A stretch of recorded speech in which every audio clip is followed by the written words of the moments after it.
Hi everyone, welcome back to my channel. Today we are going to talk about daycare in Canada. Finding a daycare, finding an admission in daycare in Canada is a difficult job. In this video, I'm going to give you as much information as possible about daycare. I'm going to cover today, so let's go. If you're new to the channel, if you're watching this video for the first time, please consider a subscribe.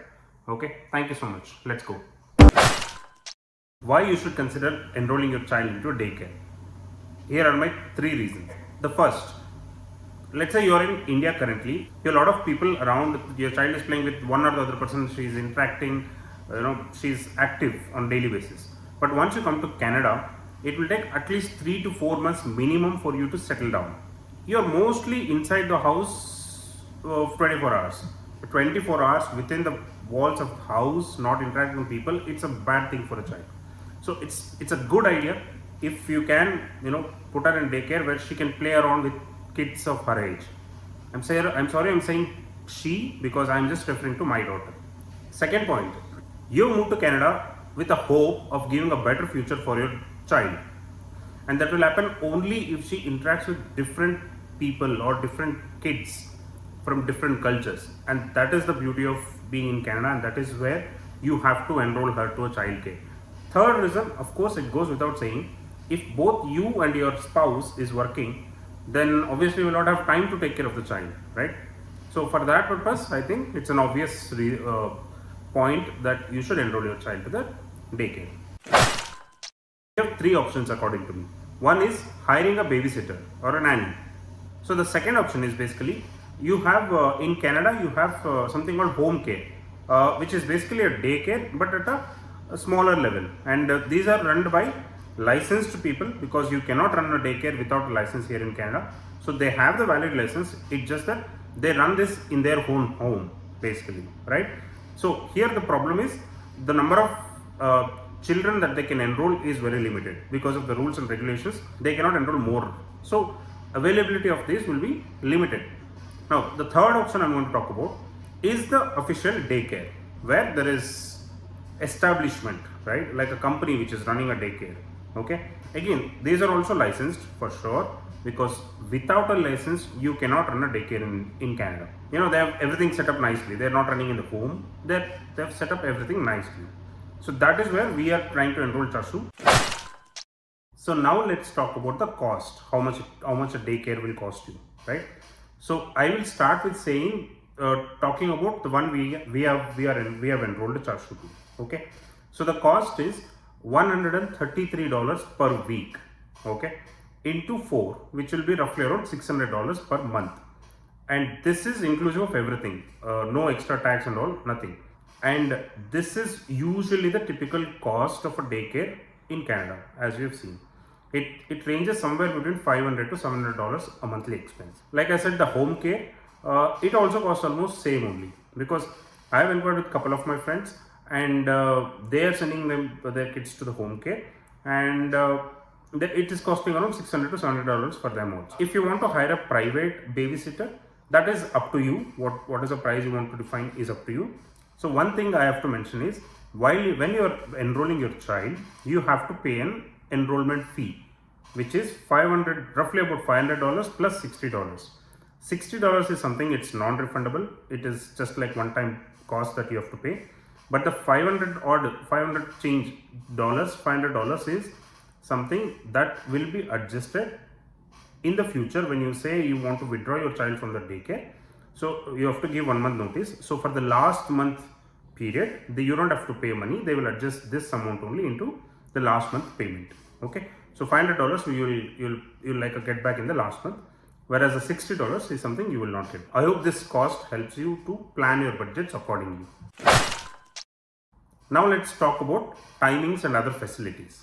Okay, so timings is usually 9:30 to 4:30, 9:30 in the morning to 4:30 in the evening. So what they've told us is they can accommodate 2 hours plus or minus at the beginning and end. So that means you can drop off as early as 7:30 and you can pick your baby back as late as 6:30. But we should inform them before that this is going to happen. The second point I would tell you is the meal plan. So this $133 per week includes everything, like I said, and that is meal is part of the plan. Okay, and I'm going to show you in this picture what is the meal plan roughly. Okay, I don't want to give you full details, but you see this meal plan, it will be something like this.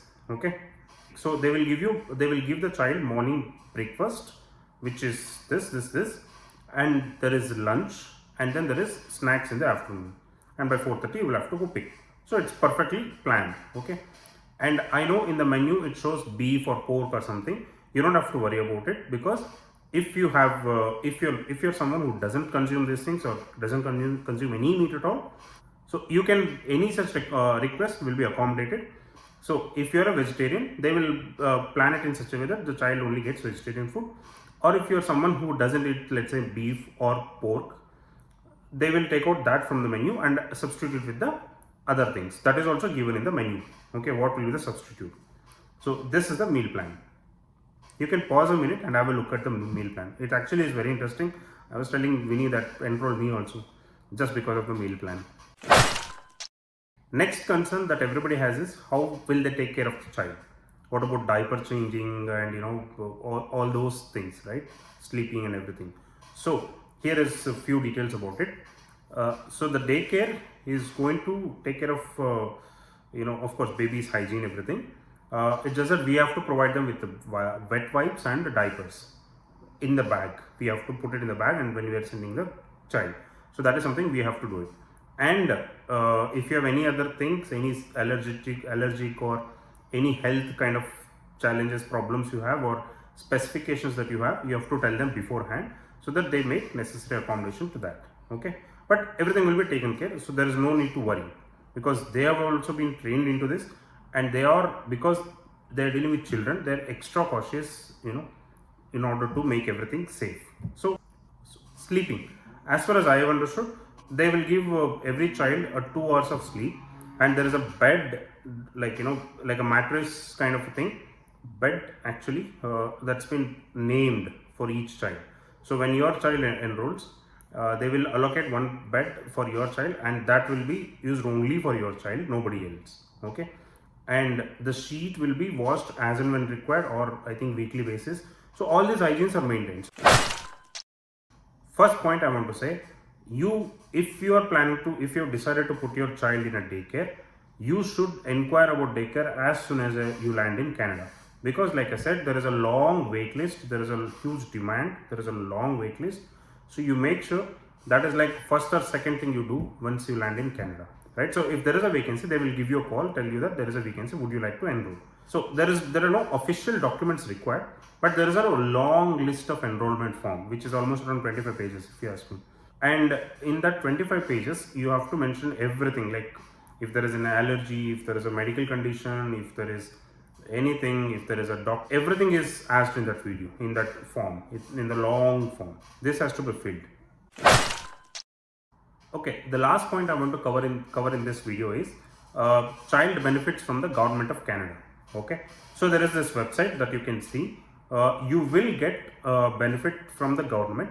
It's just that there are certain conditions and you have to satisfy all of them. To be honest, we have not explored this very much because we are not eligible yet. One of the criteria it says is you have to reside in Canada for at least 18 months. Okay, and you have to fill one of the, I think, income tax returns you must have filed here, which we are not yet. So we are not eligible for getting any childcare benefits from the government. However, if you think you want to find out more, a link in the description. Also, you can see that here you can actually calculate what is the benefit you are going to get, which can give you a better idea. So yeah, that is all, like the daycare details. I hope I have given you at least some information, to get an idea how things work here. And if you have any questions, please let me know in the comments. I will try to reply as much as possible. And like I said, if you are watching this video and not subscribed yet, I request you to subscribe it, so that we are also, just like you recently moved here, we also like finding out things on our way, and I'm sure you will have the same concerns, so we both can share the concerns and probably find out a solution. Okay, thank you so much for watching this video, and if you liked it, please give it a like, subscribe and share, and have a nice day. Bye bye.